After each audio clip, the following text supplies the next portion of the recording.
I'm Kathy Weiss. I got Andy over a year ago. I'm so thrilled that he's here. Just as a show of hands, who in this room has taken from him, has bought a piece of his art, has taken, even done a workshop? Show of hands. We had to have you. And I'm so glad you're here. This format's going to be completely different than anything we've done before. We're going to sit here. So I suggest maybe if you want to move, there's seats over here. And you can get up and walk around and come in that door if you want to. Or you can just walk through here, it doesn't matter. But we're going to be sort of here. I'm going to be like Barbara Walters. Barbara Wawa. And we have some visuals that he and I have had a lot of hours together recently, and we've cultivated some work to help describe this creative genius we have sitting here. And we don't have mics, so I'm hoping, I was told the acoustics in this area. Can you guys hear? Yeah. You hear? Yeah. Well, good, then we're good. So we have some slides to sort of organize our thoughts, because Andy's like a fire hose of information, you know? It's hard to, I told him I can't bottle up everything he knows in this hour, but we have some slides that'll help organize us. And please, come up. You know. Thank you, guys.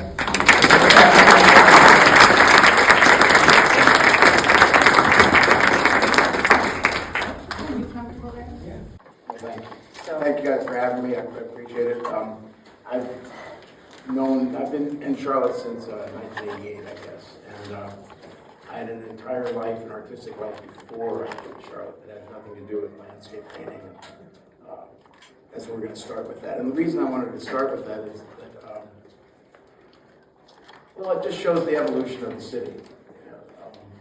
I was a visiting artist in 1984 to 1988 in the state of North Carolina, and I got hired because the guy in Edgecombe County thought I must be gay because I was 38 years old and an itinerant artist. So, and I don't think he knew I was a painter either. But that was how things started in North Carolina. North Carolina has a wonderful literary history and a wonderful musical history, but its visual history is lacking. And other than Brian Ruthberg and Jasper Johns, and maybe that sculptor from Lancaster, I can't remember his name. There are very few people who have gotten out of the South. But you started in Wyoming. Well, I was born there. That's just more about my parents. But tell us a little bit about your before you came here. Well, we will. We'll start there. We're all about the same age, I hope. I'll speak up for those who are our age. When I graduated from high school in 1968, the world was kind of like the world is right now. We had Vietnam going on. There was a lot of. But then by the time I graduated from college, it was such an optimistic world. If you were a white man, there was nothing to stop you. Nothing. I never thought about decisions about art. I was going to be a pre-law English major, and I took a drawing class, and this is it 50 years later. And that stupidity of that is something that couldn't exist today. I think the success that's interwoven with that stupidity, there just isn't the underpinning architecture and support to help stupid artists. There's just a lot of luck that goes into this.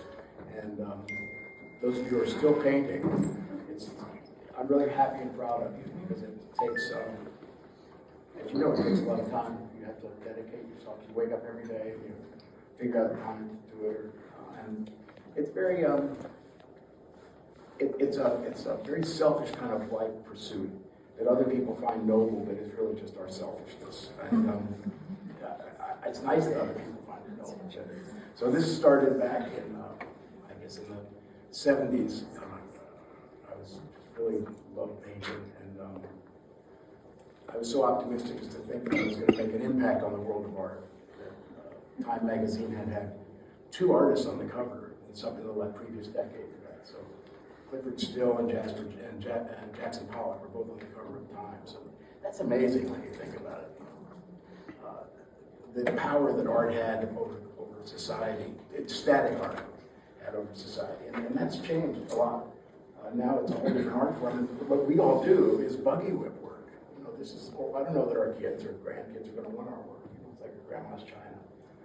So we're even more selfish. You know, this is, and they certainly don't want to spend the money that's required to buy these things. So it's fascinating how we, as artists, are going to deal with the future and how we're going to.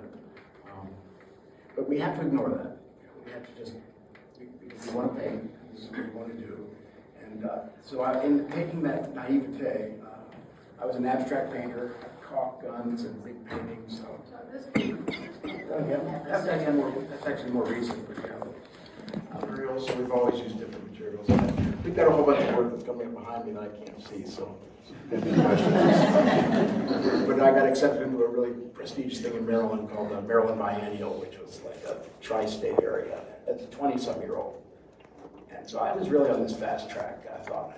By the time I moved to Charlotte, I'd had 25 years of abstract painting, and I was represented in a lot of different galleries across the country, and got some real critical acclaim. But I moved here, fell in love with that woman over there, Carol, and her family, and I couldn't afford to do that. You know, I just couldn't afford it. Even though it was a critical success, I wasn't a financial success. So over a period of lucky transitions, that changed. There was anyone who remembers Pink Floyd, there was a line in Wish You Were Here where he's reminiscing over a lost band member, and he said, you know, something like, you use the excuse to, you left a walk-on role in the war to take a leading role in the cage. And I did that. I left a walk-on role in the war, which is what art was in the 70s. In order to be successful and recognized, a huge amount of luck, a huge amount of, in college, one of the reasons to go to graduate school would be to get employed as a teacher. And those jobs were really very coveted. And so in order to get recognized, I had one of the people in our class, she was a woman, she went in naked with her dress made out of slides. Remember slides? That's how we showed our work, slides. She said, well, maybe they'll pick the right slides, they'll be strategically planned. And you know, this was how, I had a show in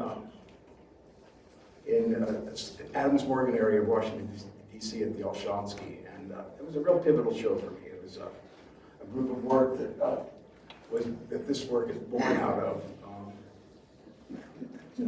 Tell us about the Kennedy Center and the experience there. I'll get there, yeah.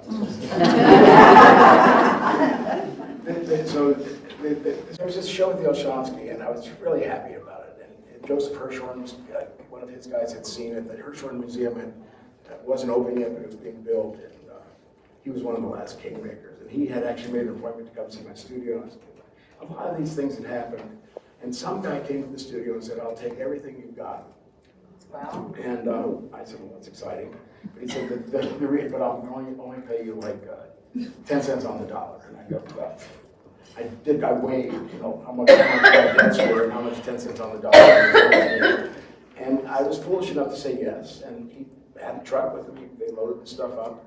And I said, well, how am I going to get These are pieces like these, the geometrics? Yeah, a little earlier than that. It was something from the Alluvial Plain series. When you're in these different artist groups, you meet different people, and two of them were NASA photographers, ended up being NASA photographers. So I had access to satellite documentation of islands moving down the river, one of the, I forget the Mars mission things, but the planet of Mars taken from a satellite. And it's so cool. There's something, the satellite goes around the planet and it shoots film. It takes this long strip of film, and then they feed it into a computer, and the computer assembles it.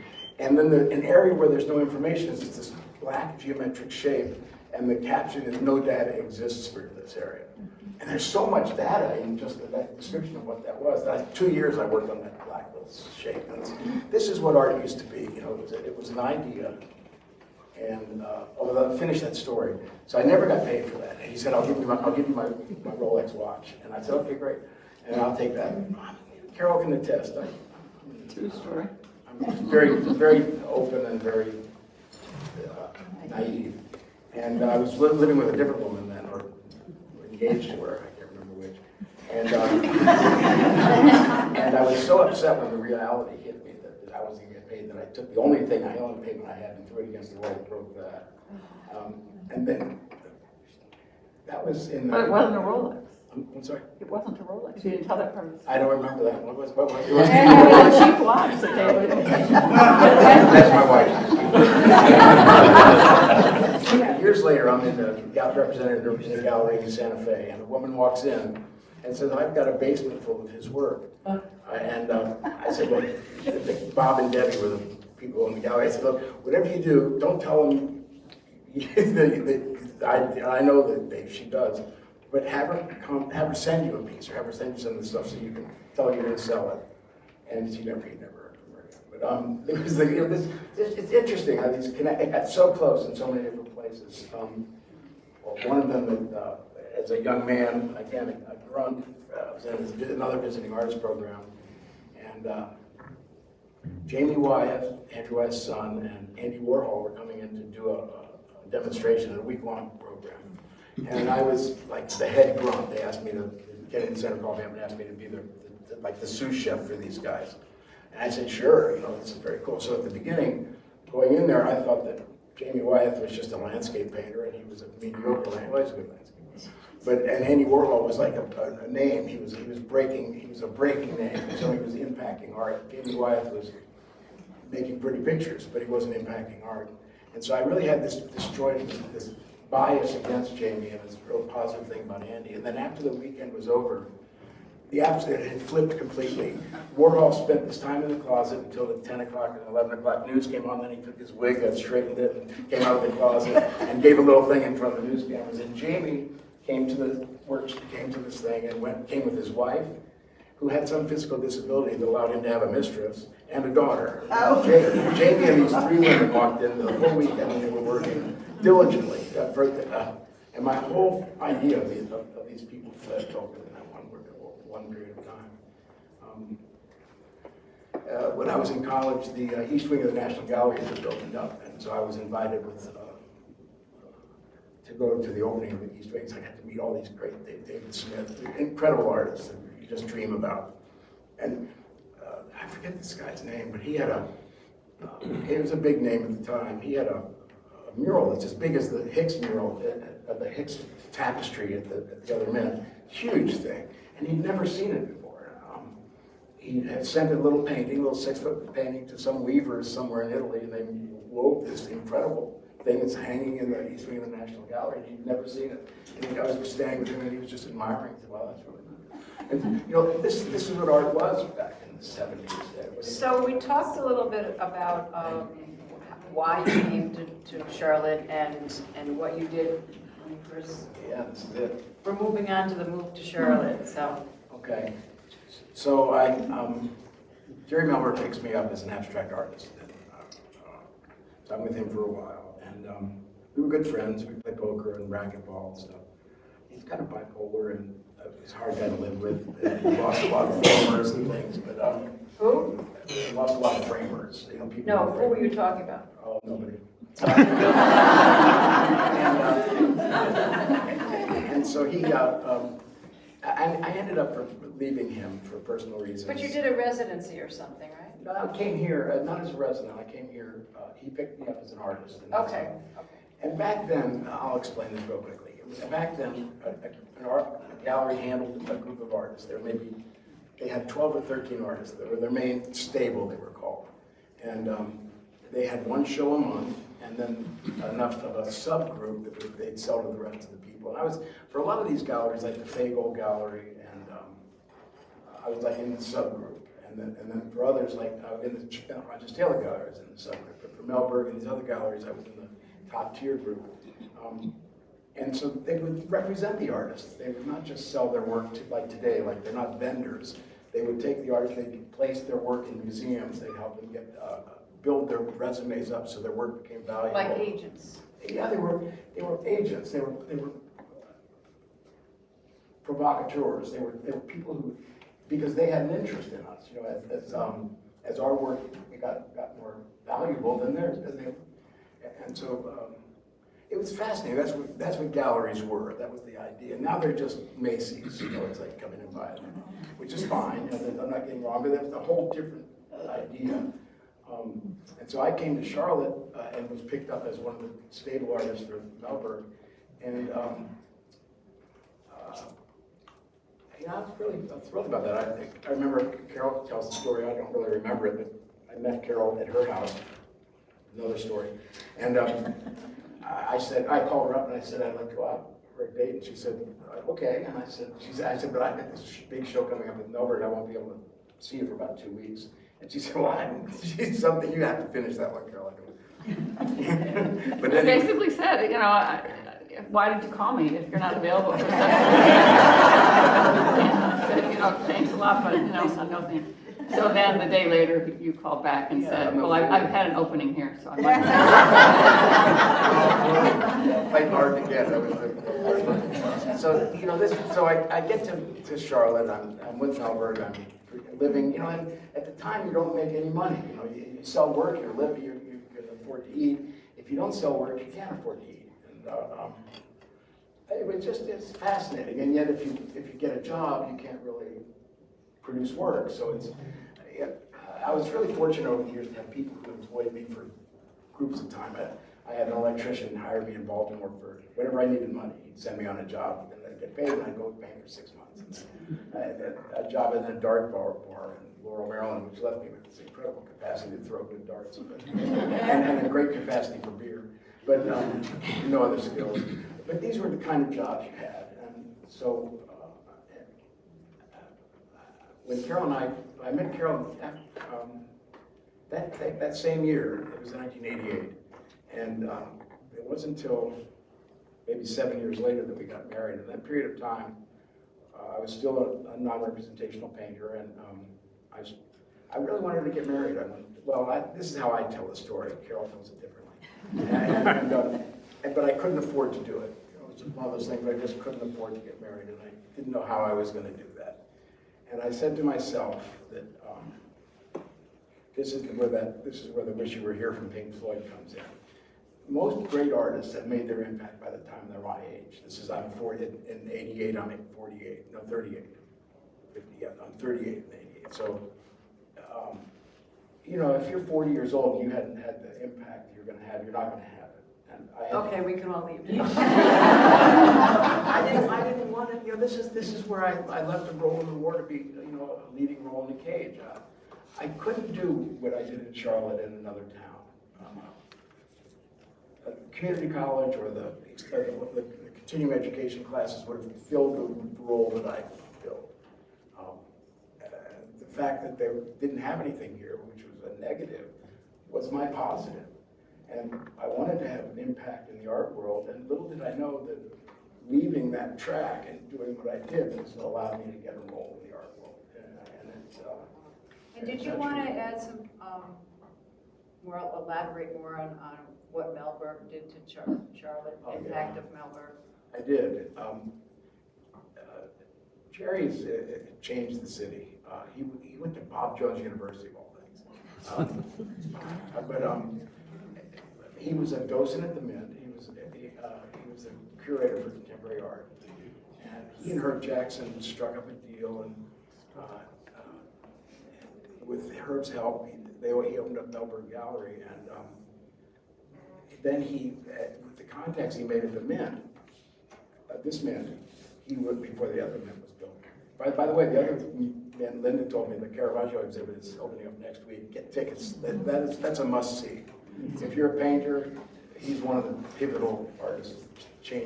Frank Stella wrote a series of essays that he gave at Princeton called Working Spaces. And in it is about a 10-page essay about how Caravaggio was the father of contemporary art. Because you no longer had to know what you were painting, you just had to know how light hit what you were painting. Which means that you were painting concepts for the first time. That's what this work is about. So art back then, you'd have a concept and you would produce off of this, it was out of your mind based on your intellectual understanding of the concept. Now we're making pictures and it's a very different selling point. But I paint the same way I did then, which is what this illustrates what the drawing board's about. I make shapes and I find transitions across them the same way, and sometimes you go into it, sometimes you go out of it, sometimes you bounce off of it. It's just how you respond to that surface is abstract art. The fact that the edges happen to be the side of a barn or a tree or water is purely a selling tool. For me, and I don't mean money selling. I mean you convince, it's a title that gives people a handle to what you're looking at. You look at something like this and there's no title, there's no handle on it. This happens to come from that no data series from the Seattle rotation around planet Mars and these areas that were. It's just so then you get an idea, you get a design concept, and then based on your understanding of nature and how much you see in nature and how you respond to that, and based on your facility with your materials, you begin to find something that's unique, that's you. And as you get more facile with the tools, you find deeper things to be intrigued about. And this is a growing process. This is why I'm so damned excited about art, because it has nothing to do with making pictures. It's all about this process of getting an idea from anywhere. It doesn't matter where you get it from. You know, from Wyoming, and this is where this comes to play. Anytime you paint a vista, you're very predictable. It's very pedestrian work. If too many people like what I do, Carol hates me when I say this. If too many people like what I do, I'm doing something wrong. And she says, no, you're doing something right, because they'll buy it.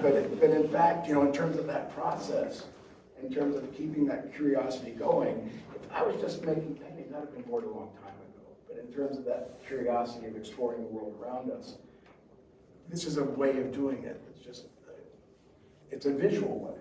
And so I got lost. You were going to talk about Melberg's impact, but that's yeah. okay. So Jerry brought Motherwell, Robert Motherwell, Picasso.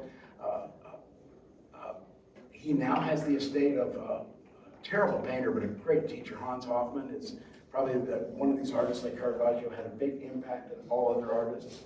His paintings, but he has the estate. He handles all of what's left of his work. Melberg is the only true art dealer in the city.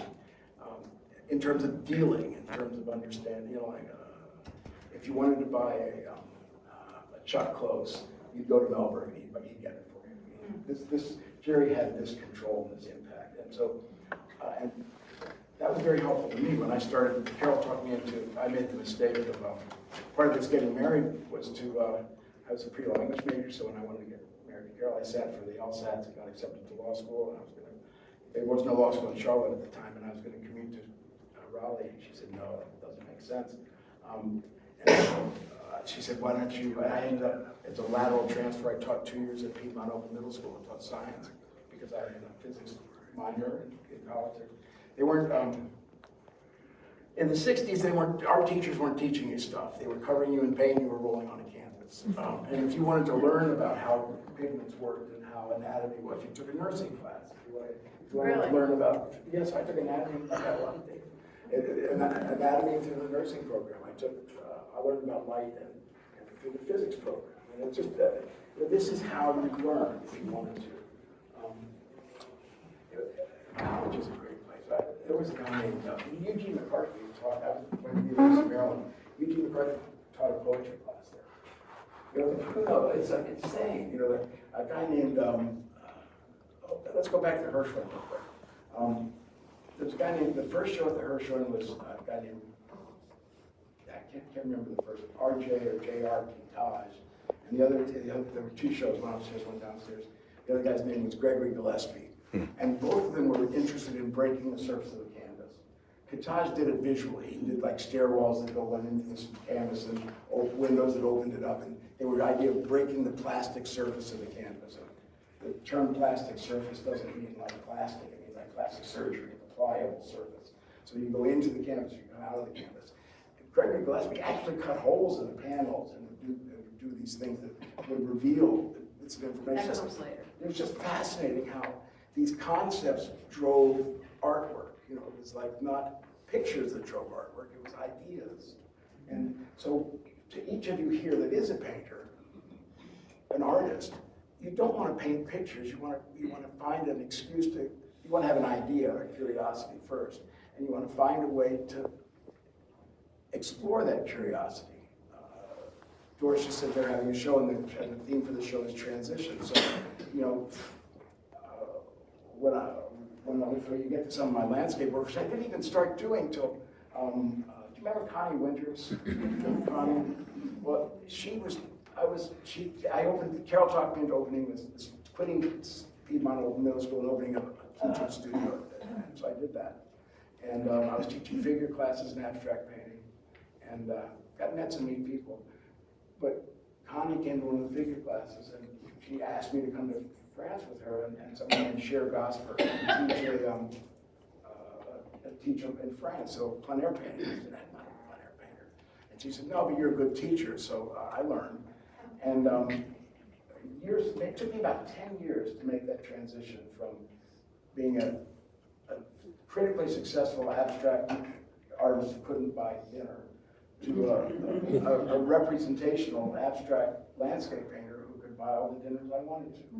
So I want to talk about that because you had talked about the need for financial support, right, to get married, and you were getting big Rolexes for the work that you had.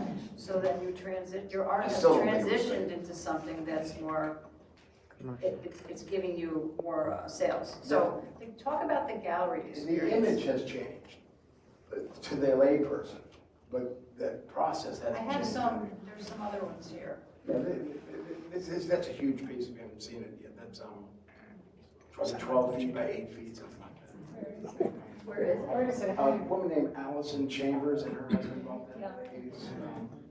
She's another really good artist in town. But talk about how your work has transitioned, how it's changed. Working with galleries, and you talked about the golden handcuffs. Yeah. So this is a concept that we're all very aware of. You go to a studio, you get an idea, people like it, you want to do it again, you want to do it again, you want to do it again. So I've been represented in Santa Fe. A couple comes in from Seattle. They like a painting, they buy it, they bring it home. One of their neighbors comes into their house in Seattle and says, I like that, where'd you get it? I got it in Santa Fe. 6 years later, that another couple is in Santa Fe. They walk into that gallery, they want to see that same painting. That's how we become successful.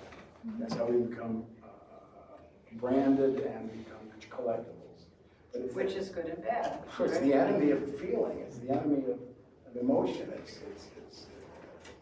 If we work this hard and we set up this much time to be good at something, we might as well get paid for it. And if you're going to do that and not get paid, you might as well not do it. You might as well go for a bank.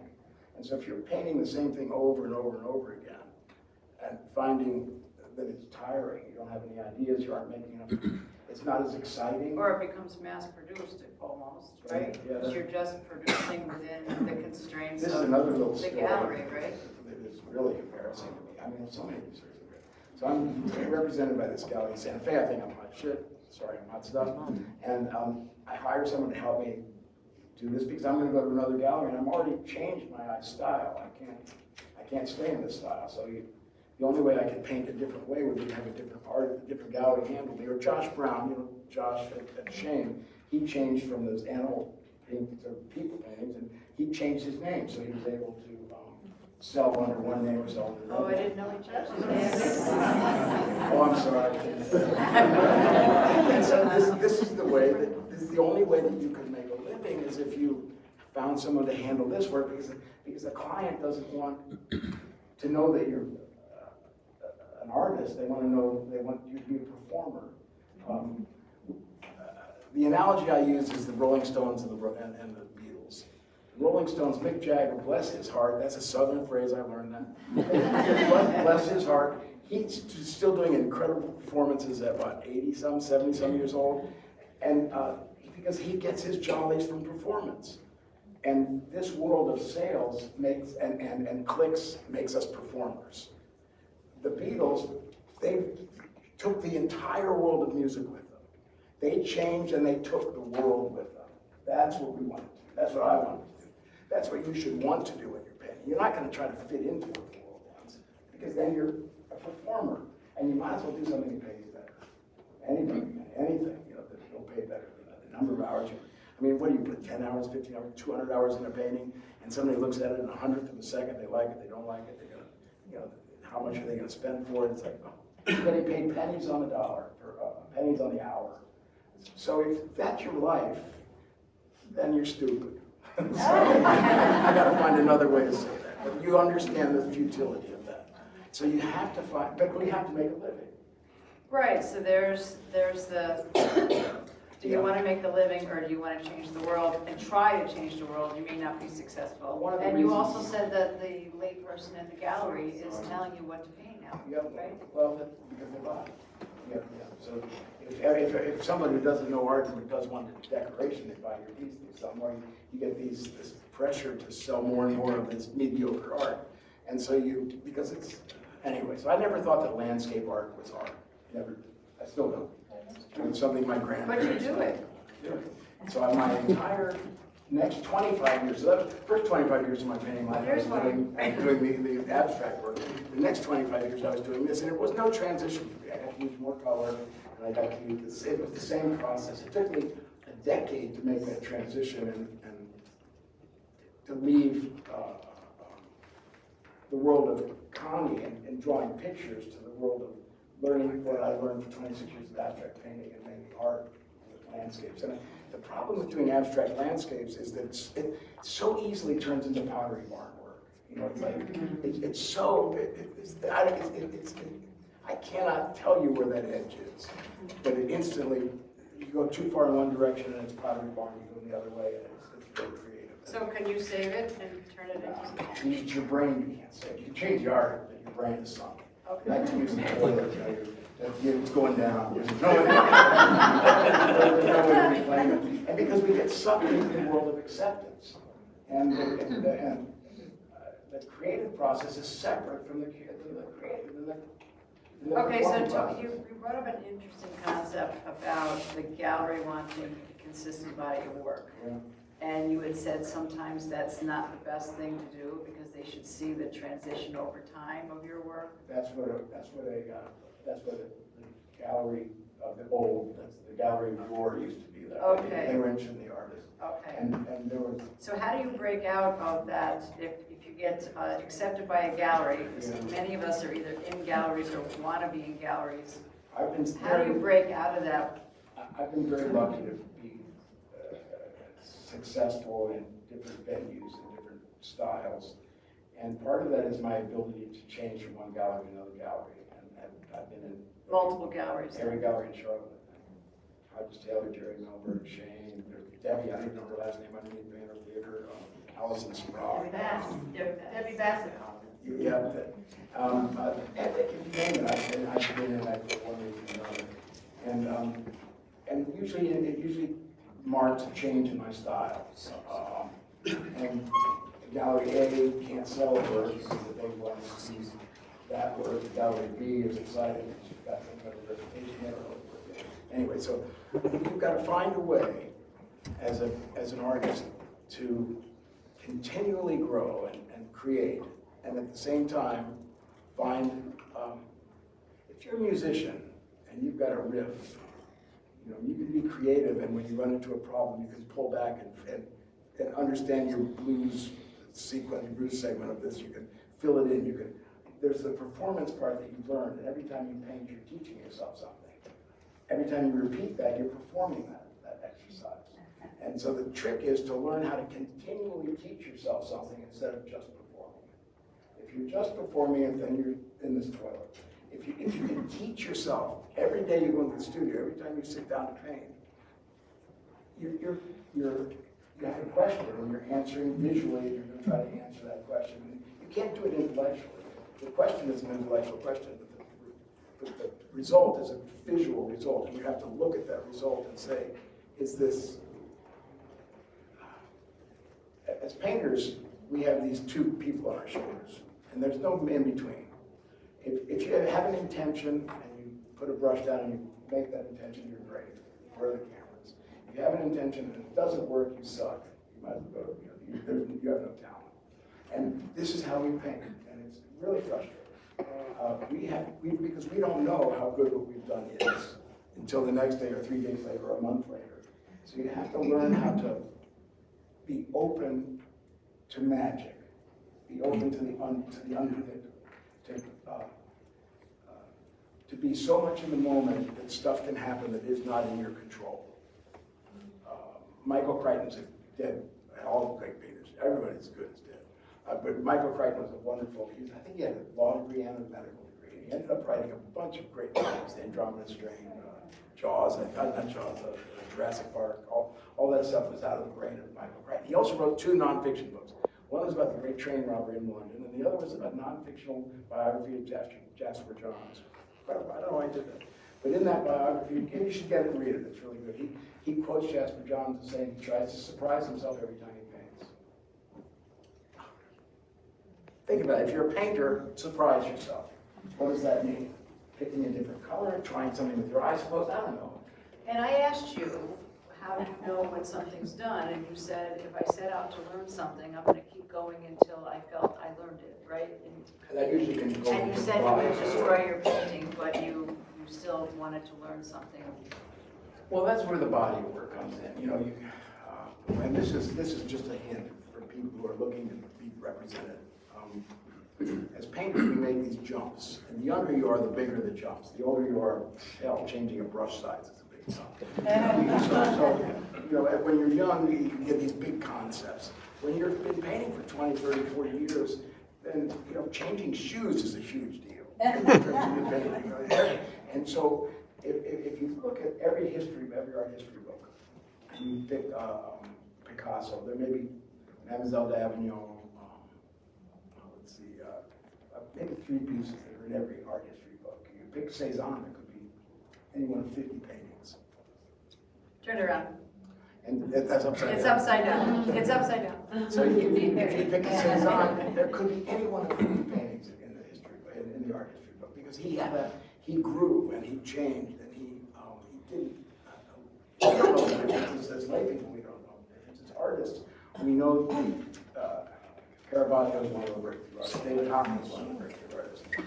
Frank Stella, who praises David Hockney as a breakthrough artist. These guys have changed how artists look at the world around them. And they figured out how to change and grow and keep their fan base. So can you be branded by a gallery and still keep changing? No. Okay. You can, but you have to hire out. You get someone else to do the work for you, sign it.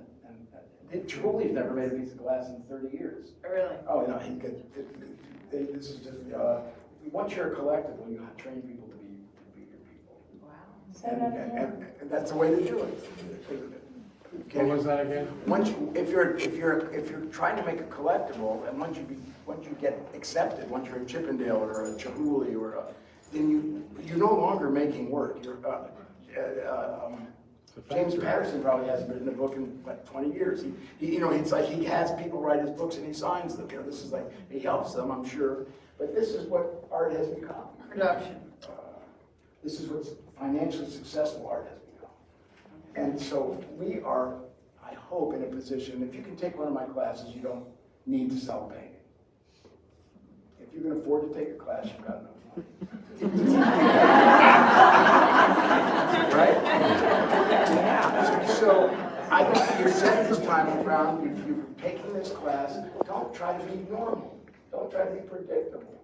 Try to figure out what you can do uniquely that's natural for you, that isn't work. Like Where the heck are we? the mistakes. Oh, before we move on to the school, the studio, Go ahead. I just want to talk about Connie's influence and then your influence in doing figures. So I have a couple. Yeah. Figures are the one thing that stayed static in my life. I've done that. I've been painting for 50 years. I've done 50 years of figures. About every 3 or 4 months, I hire a model to come in and I just spend a day to draw. And it's not making art. It's just eye-hand coordination, see and respond. It takes 3 days before your hand is where your eye is. After you painted for a long time, it's working out of your head so much that you've lost this capacity to. Does anyone here have a dog? At the end of the day, at the end of the studio day, when you're tired, take your dog into the backyard and for 10 minutes, try to be a dog. Try to just hear the rustle and turn to see what it is. Smell something and look to see it. Be in the moment rather than in your head. And when you have the figure, that's what you are. You're seeing and responding. And it takes hours before your eye and your hand are connected. And once they're connected, then you're not thinking anymore. And it's magical. And you need that figurative work to keep your eye-hand coordination at such a point where you can be creative and not have to judge what you do to painting.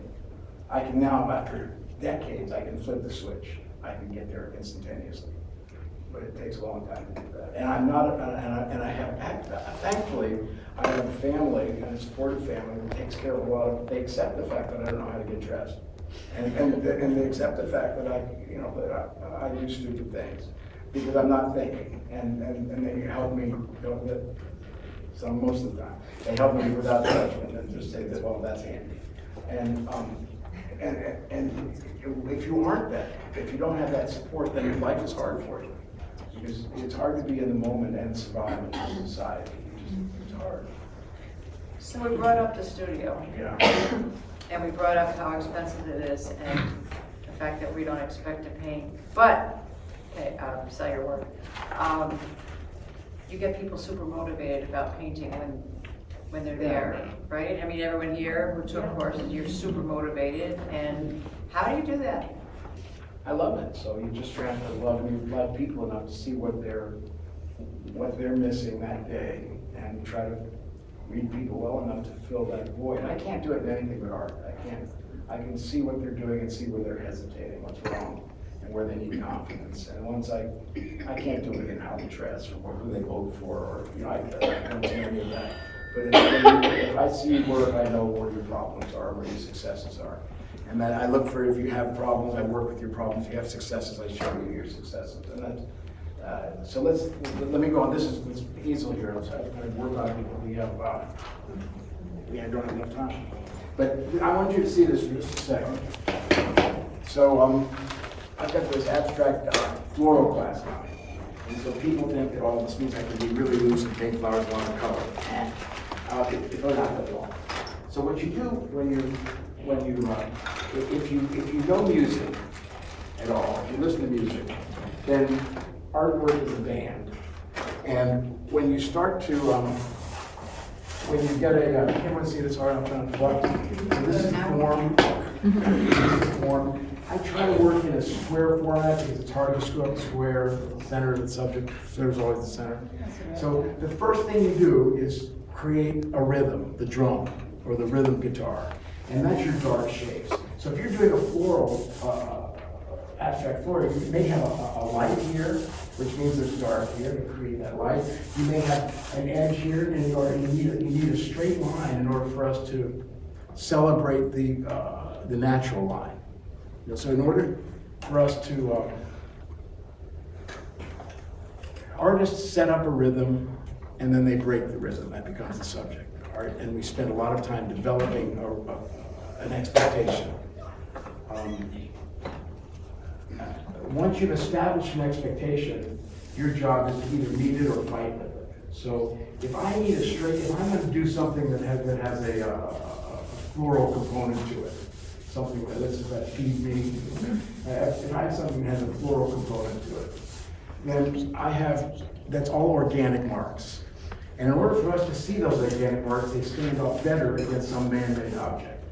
So when I was doing this computer with this satellite work, what I was seeing was the hard edges of the edge of the film compared to the organic quality of the planet Mars. The contrast. Yeah, the contrast. And it's that contrast. So the first thing we do is we give ourselves the rhythm. How are we going to see the subject? Depending on how many dark or light shapes you have and how big they are, you're talking to us about how fast the person goes through and experiences that piece. If you have 50 little shapes, then or 3 big shapes, it's all about speed and time on canvas. And when I teach people to paint, I have nothing to do with painting. It's how do you see and how do people see a two-dimensional surface and how can we manipulate that? Is anyone here a middle child? You guys can be good artists. We've learned how, I'm a middle child, we've learned how to manipulate our brothers and sisters. As a middle child, if I need attention, all I have to do is say, Kenny, quit hitting me. No, I'm going to yell at my brother. If you just learn how to keep yourself in the center by controlling what's around you. The oldest ones have none of the capacity to manipulate other people, but they don't need it because they're so gifted that they don't ever have to question themselves. And the youngest ones are just great. They never fail at anything. They're really good. They never question themselves. So if you're in the middle, you've got it made. If you're at either pole, you've got to work harder. And the way you have to work is to learn to manipulate the viewer rather than appease the viewer. So if I want to make something exciting, the first thing I'm going to do is find a way for you to look into the piece. So if I have a dark here and a dark here and a light there, then if I can get you, if I can somehow make things tell you to look there, then there's the only place to look. If I can give you a pattern, if I can get anything we want, and I make a face out of this, you're never going to not see the face. No matter what else I do, the face is there. Our brain does this. We look for organization. We see Jesus in toast. I'm Jewish. We see Moses. It doesn't really matter. That's what our brains do. So the more chaotic and the more you understand the icon of communication. So if I'm going to make this shape, it's either going to be a pepper or an apple. That's the icon for it. Once you've established, once I've communicated that, everything else I do about that is ego. Can I do a better apple? Can I make it look like a golden delicious apple? Can I make it look like wine for that? What can I do to this? This is just my ego. And once I've communicated the idea, then my work is done as a storyteller. So the thing that we have to understand is that the story is not the art. The plot line is not where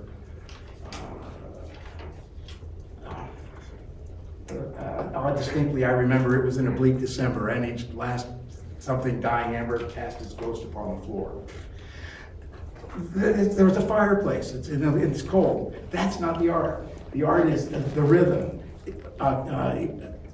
Distinctly, I remember it was in the bleak December. The rhythm of the pattern of the music. This is what the artist does: establishes a rhythm, and then they break the rhythm. So the silken sound, a certain rustling of each purple curtain. That's the story. The plot line is the purple curtain. The art word is the repeated sound, the S sound coming back, the rhythm of the word choice. That's what color does, that's what line does, that's what painters do. And as soon as you realize that you're manipulating people and trying to evoke feeling, then you don't have to explain as much. People buy paintings because they're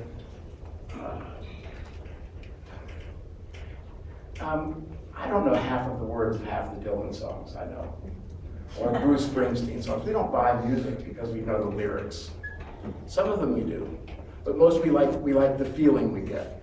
Artists have to work from that. We're not going to buy someone's music if they just utter every word perfectly.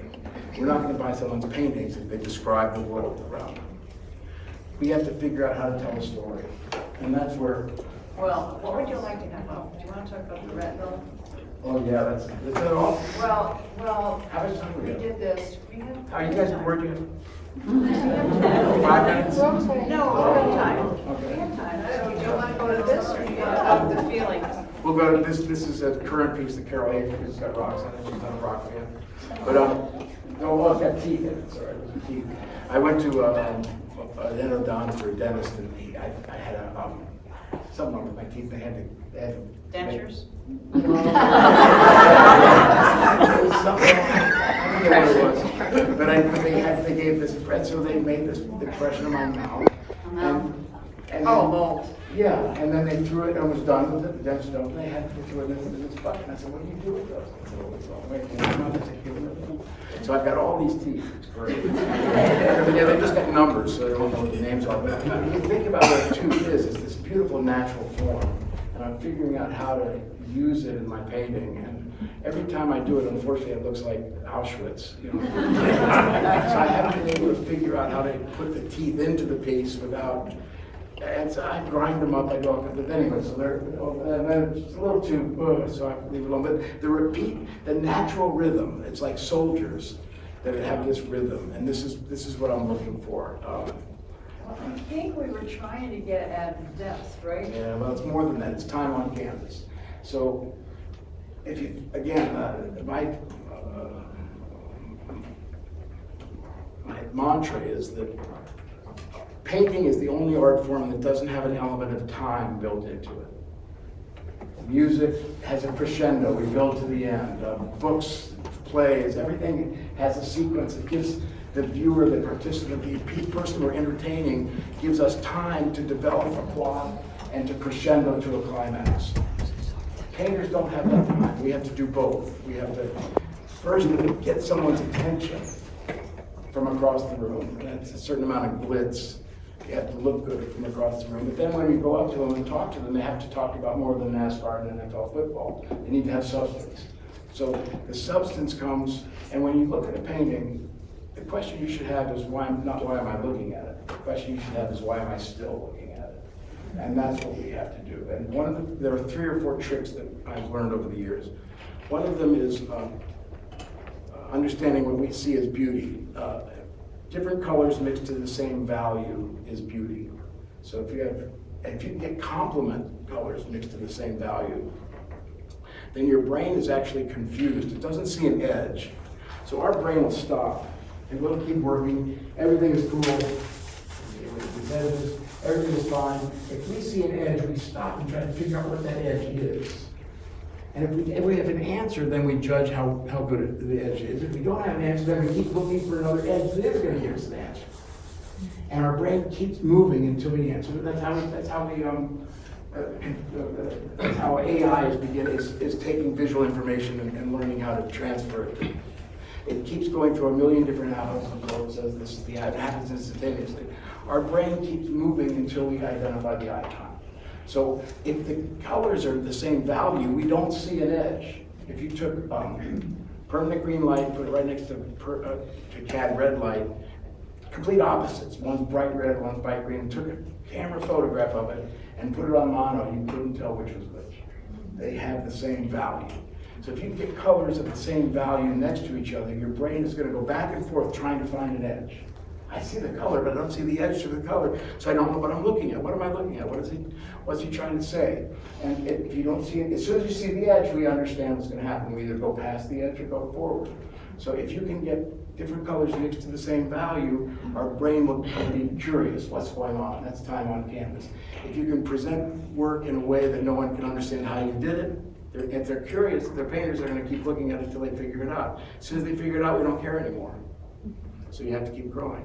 So you have to keep changing that. So everything is done with how quickly people get to the story. And as storytellers,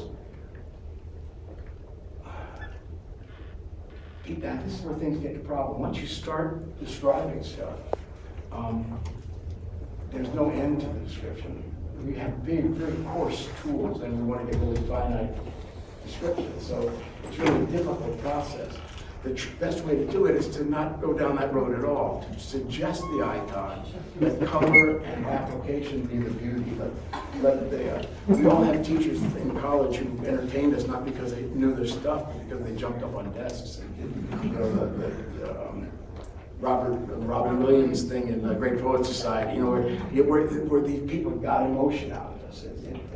It's not because they knew the stuff, it's because they communicated what they do to us. This energy, this excitement. Talk about this, because that has a lot to do with what you're talking about also in terms of depth. Yeah, this is, again, part of this manipulation. So one of the games I've been playing for about 20 years now is the idea of looking at the surface and looking behind.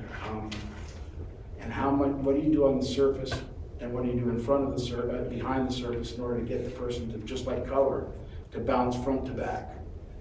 So instead of looking at what you've done, there's enough interest to kind of understand what you've done, but there's something else, what else is behind this, and how do I play back and forth. And so anyone who sees my trees, and I've done lots of trees, I'm not painting trees, I'm using vertical devices to see what I have to do to look around, how close, how big they have to be, how big they have to be with. Sorry. You're eating dinner, that would be very impressive. How big they have to be in width for us to look around them, and what the spacing is between them before we look at the things or look at what's happening behind the things. And this, now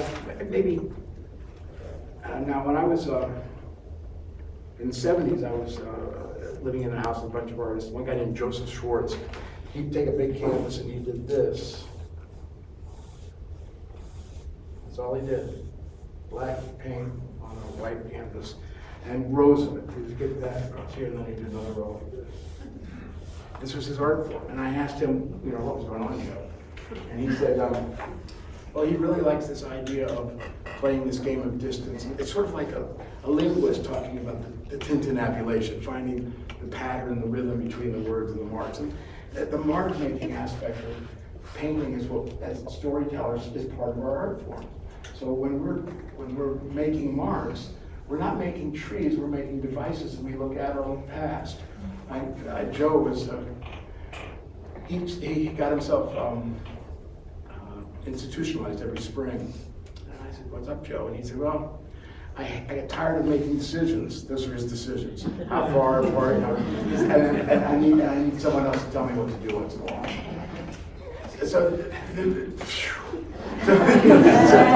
And one of the reasons that the South was so reticent to develop an enjoyment of art was that, because with art came crazies, green hair, drugs, and Joe,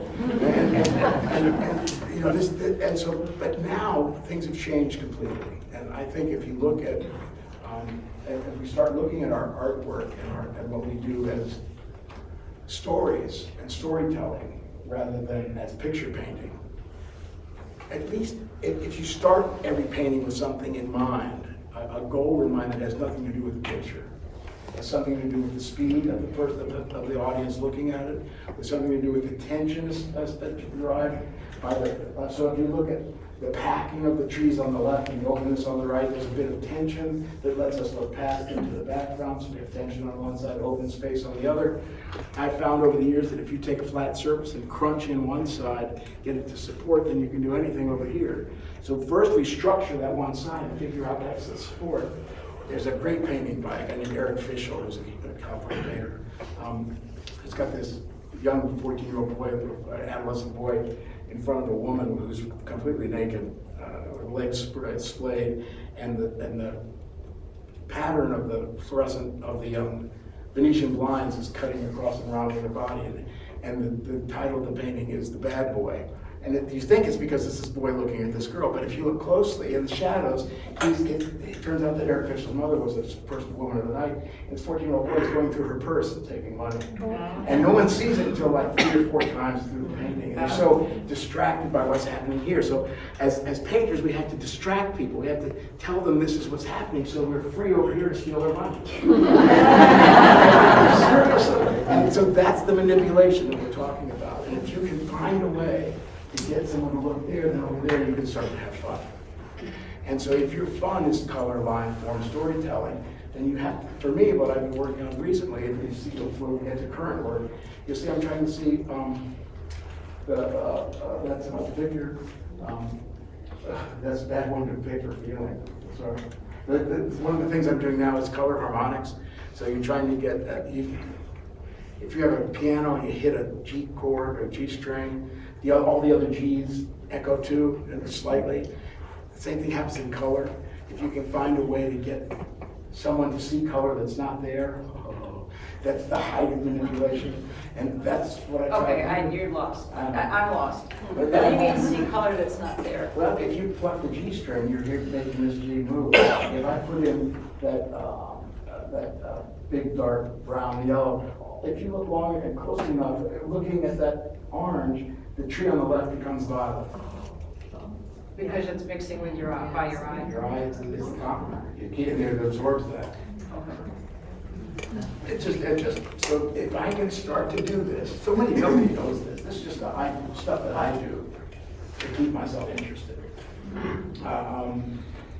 And one of the things that, if you're really bored, if you're driving in your car and you have a light there, you stop, and you have the person's brakes lights in front of you, look at the brake lights as long as you can if it's a rainy day, and then before the light changes, put your palms on your eyes and push a little bit, and you'll see the direct complement. You see this bright teal. Your retina has the capacity to make the complementary color. If you can fill your vision, a field of vision with a color, it will see the complement. If every time when you're doing landscapes, you're doing anything like this, here's a vertical, whatever, let's say it's a tree, light comes in, hits the tree, bounces back to the ground, and then comes to our eye, light hits the ground, goes to the tree, and then comes back to our eye. There's a little bit of ground coming back to our eye, and a little bit of tree coming back to our eye, depending on where we look. If this tree is bright red, and you're painting this shadow across a gray, you're going to darken the gray to the red tint, but you're also going to put some green in there to make it look real. And that capacity to start to screw with people and let you start to tell an exciting story, add new color, and believably, convincingly, so it doesn't look garish. How do I put in this color so it looks natural? How do I put in color that looks like it belongs there? It really is, it's a storytelling, but it's with color line. And you talked about feeling a lot as well, right? And then you said explanation is the enemy of feeling. Can you elaborate on that? Right. Can we get to one, are you controlling, get to one of the current Lake Contender keep? Well, that's not bad. Want that one? Yeah, let's try another Where one. you want that one? Let's group that one. So, the feeling of that is really nice. He's got nice color. The definition, the description, the explanation is in the middle right now. It needs more explanation or it needs less explanation. If you go back to that one of this painting of Charleston, it was just the right balance. There wasn't enough, there's not enough, this is an earlier stage of the painting, so as the painting progresses. This is current. Yeah, so what I'm working on is that little corner, that one corner of the barn, and this is a tiny piece of it. This is about 12 inches of a 66-inch painting, so you can't see the whole thing. But that one little corner should be enough, if I do it right, if I can handle it correctly and I get my grip on it, then I should be able to hold that whole paper up, the whole painting up with that corner. That corner should be strong enough and real enough for me to do all of this over here. Literally, or just from what you're showing here? You're showing something that's such a grabber, it'll be the whole story. It'll be enough, it'll be a strong enough detail to let you steal their money. Right in that side. Yeah, one, no, it's not even this side, that one corner, right there's, and you can't see it. Can you, there's no way you can make a large drawing. There's a beautiful cast shadow across that side of that barn. And that cast shadow to that corner is enough realities to support, in this case, 60 more inches of canvas, of non-resolved canvas. And so that's the game I'm playing, is how much here to support that.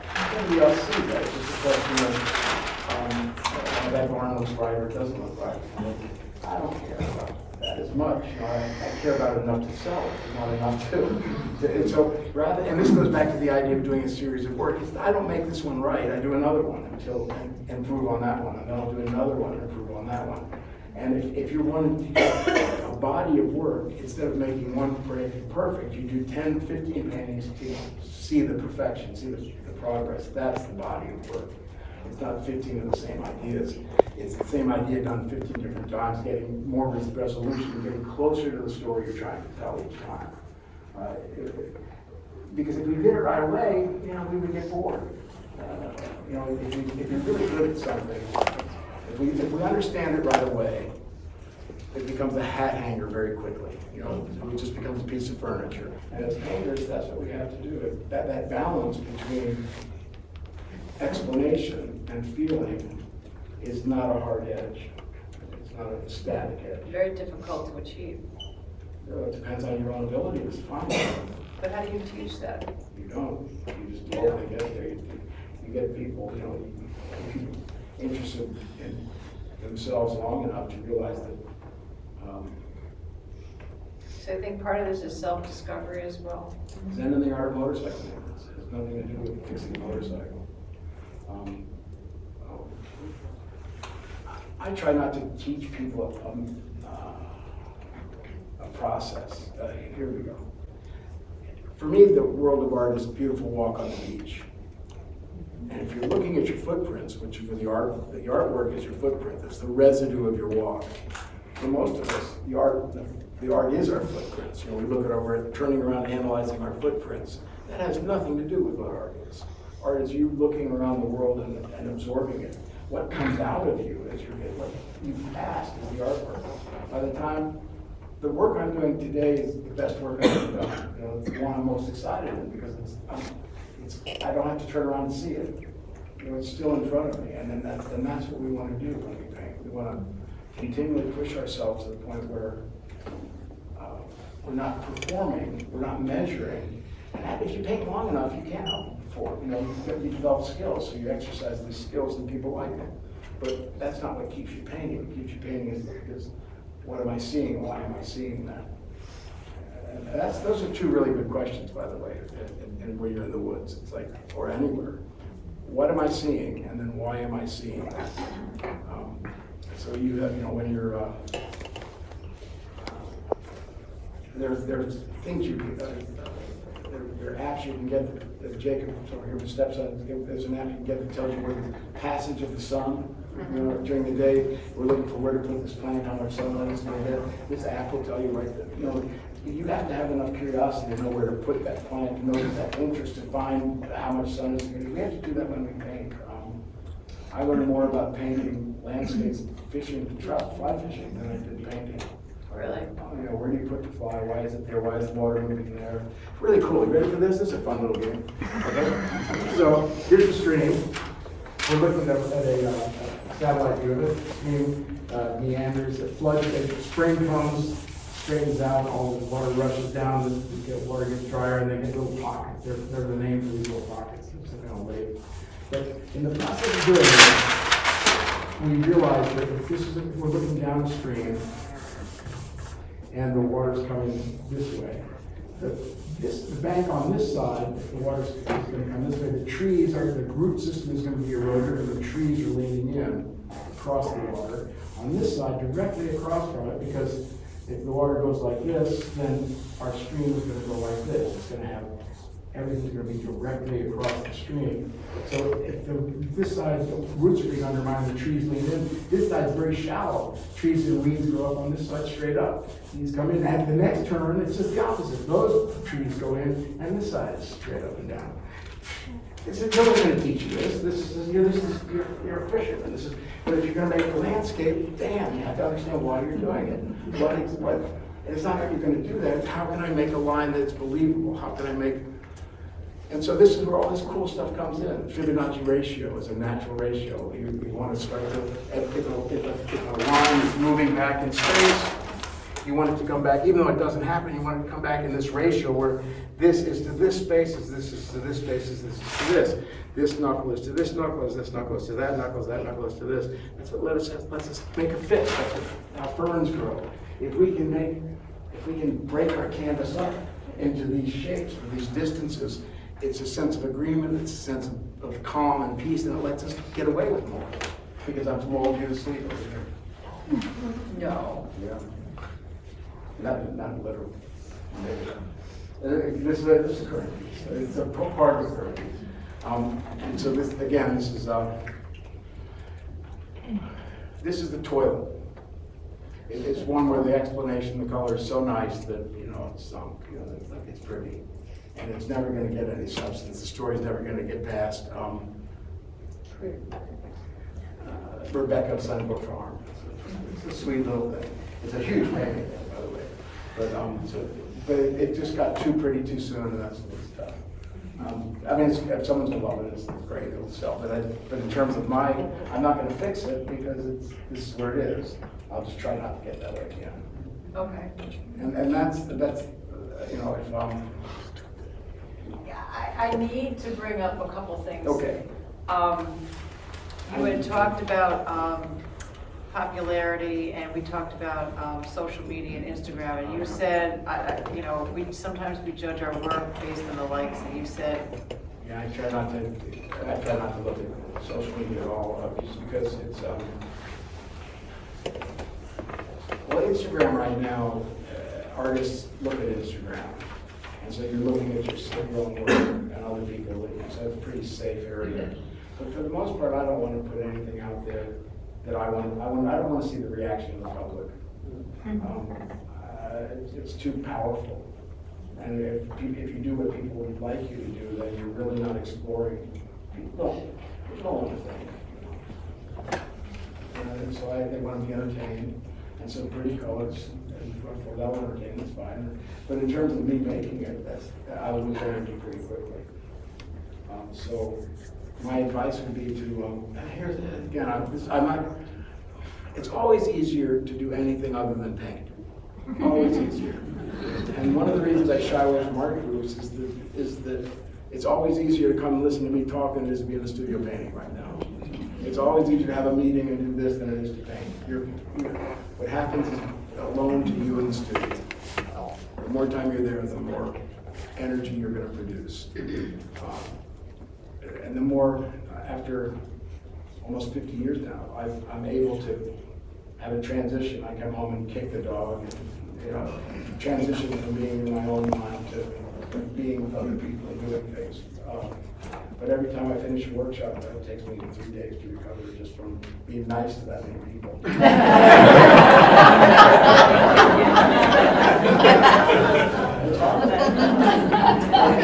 So if you're responding to your likes, it's the same thing. You're being nice to a lot of people, and it's a lot of pressure.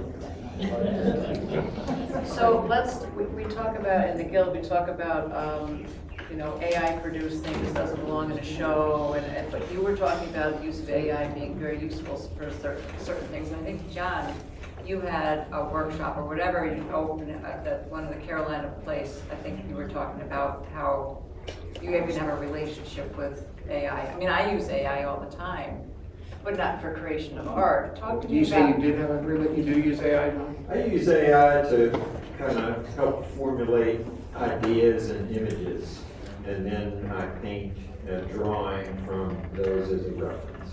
I've been doing that recently too, and I loaded up a bunch of older work and then newer work, and asked Claude, I said, can you tell me what the next step is? And Claude has gone back. But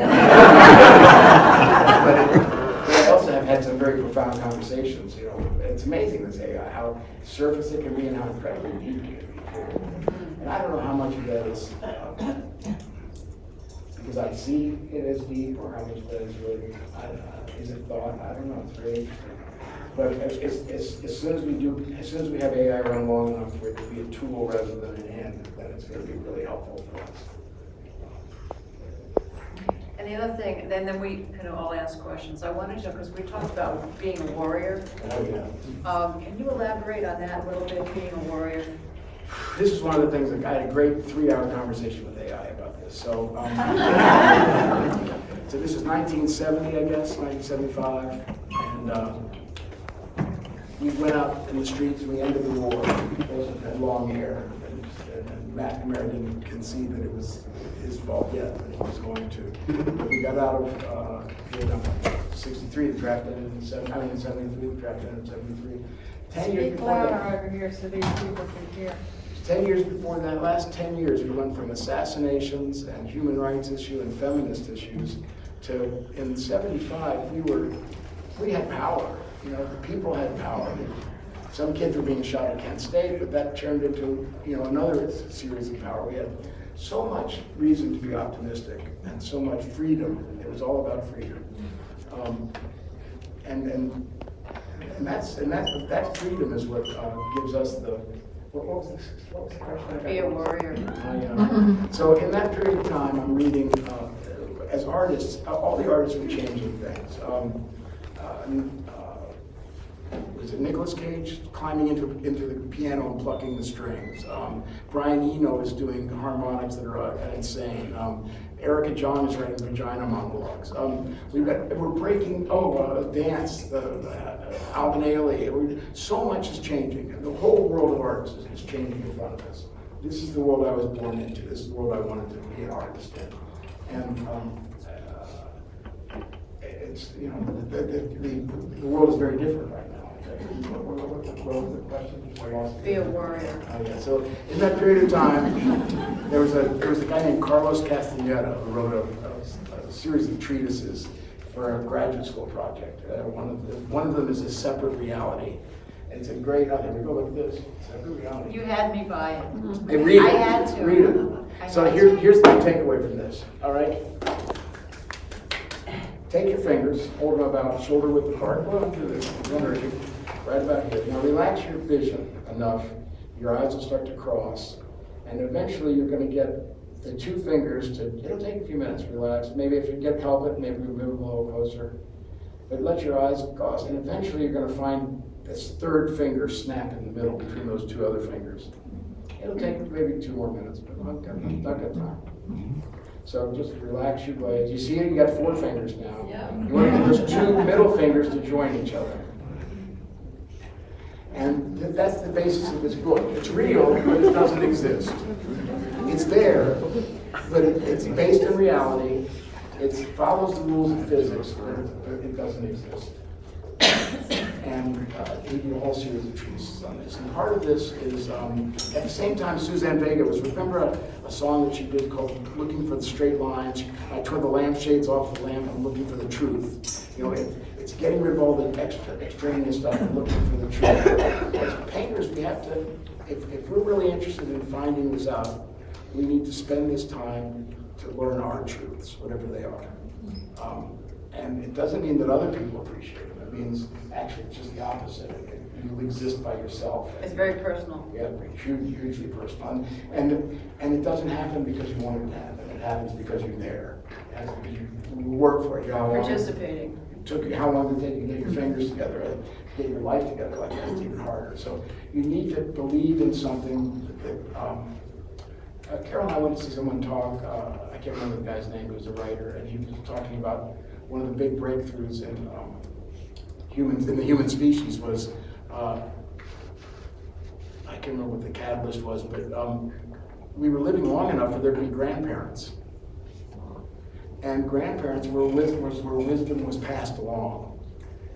People were dying in their 20s or 30s, and there wasn't enough time for their children who were too young to learn. But by the time we had grandparents, then the society was old enough for us to start to pass wisdom along, and then we started to move forward. And when you think about life this way, when you think about the forest instead of the trees, and the likes, full circle, the likes we get on Instagram are trees. It's not the forest. There's nothing real about that. It's just what's there in front of you. But when you have something to think about that's deeper and more inclusive, that's a reason to spend this much time in your life doing something. I mean, when I was a kid, I'm in my 30s. I met Carol when I was 38, so I was 35. I'm living in a place that doesn't have a bathroom. My brother tells my parents not to come and visit me because they're too depressed. My one meal is I can get 5 hot dogs for $1.25 across the street, so that's my one meal a day. Love hot dogs still. And you know this, and I did this for 26 years. You know, why? You know, what was there about this that was so powerful? You know, that we can do in a slideshow. You know, it's about this discovery. It's about how do you use this magnificent art form to learn about yourself and to learn about the world around you. It's the one thing you've decided you do. Do it. You know, don't let other people tell you what's right or wrong. And we have to sell it, but you don't have to sell it. Well, the only reason you have to sell it, if you're taking my classes, the only reason you need to sell is because you want some kind of validation out through sales. Or you have a lot of extra space, you know, you got too many campuses built up, so you have to clear the space out. But you can give them all, don't worry about that. But if you've spent this time to develop a skill, then that skill has nothing to do with painting. It has to do with access to a deeper world. And this is the last thing I promise. The only time as humans that we give ourselves permission to plumb the depths of our thinking is through tragedy, death, or loss of some kind. As artists, we have to learn how to do that when we walk in the studio. We have to get deep by walking in the door. It takes years to develop that. One of the things when I lived in the studio back in the day, I was embarrassed about living in the studio, so I would have a routine. First thing I do is I'd wake up and I'd clean my one pot, my one cup, my one fork, roll up my futon. That process was transitioning me. When I was ready to paint, it took about an hour. I go to the gym. By the time I was ready to paint, I was ready to work. My head was there. Today, I still have a dartboard in my studio. I use it every day. And that last shoulder surgery, I'm not quite where I want to be yet. But about noon, maybe 1 o'clock, I stop painting and I shoot around the darts. And I always try for the trip 20, which is one little spot. I don't really want to get it, but I really try to get it. And every other dart, I have about 9. Normally when you play darts, you have 3, I have about 9 of them. I want every other dart to follow the path of the first dart. And if I find myself correcting myself, it's low into the left, I have to compensate, it's high into the right, I have to compensate. My brain is already too analytical to create. I can still paint, but I can't do the creative stuff. I gotta do edges, I gotta do finishing stuff, I gotta do the explanation. I can't do the feelings if I'm analyzing. This is what I meant by feelings are the enemy, are the enemy of explanation. Explanation is the enemy of feelings. That dart going in the triple 20 is too much of an explanation. I want to get, my brain isn't capable right now. And I can't go back. It's like, oh, I'm done for the day, I'll do something else. I'll finish this painting, I'll paint these edges, I'll talk to this gallery. But for that 3 hours from 9 to 12, and then I'll throw the darts. If I'm lucky, if I can go another hour, I'll do it. Maybe till 2, but that's it. Fascinating. And so it's really, and that comes from that warrior process I did 30, 40 years ago. You know, that ability to strip all that other stuff away for just the 3 hours in that studio. It drives Carol like crazy because she thinks I was a mistress. You know, it's like, it's where I have to go though. And without that 3 hours, I'm aware. You can't live with me. I need that because it's, I spent my lifetime getting there. And it has nothing to do with the art. The art is the excuse to get there. And Kathy, how long have you been painting? Me? Yeah. 2000. Okay. 2,000 years. She looks good, doesn't she? 26 years. Yeah, that's the answer. Yeah, 26 years. So 26. you're just, you're just about the time when you can start to question, well, why am I doing this? And there's got to be more to it than this. You're at the right point. This is, it has nothing to do with what you're painting. It's why you're painting. I don't have that many years left. Yes, you do. All it takes is one year. Anyone else have questions? Come on, spit them out. Yes, we'll throw some. What's the name of the book you're holding? This is Separate Reality by Carlos Castaneda. I still didn't get it. I would read it. I would also read something called The Search for the Real by Hans Hoffman. It's a pamphlet about this big. I've passed out about 80 of them. Skip right to the section on culture and the arts, on culture and on painting. It's about 30 pages. Each paragraph will take 6 or 7 years to understand. But it's worth it. Stick with it.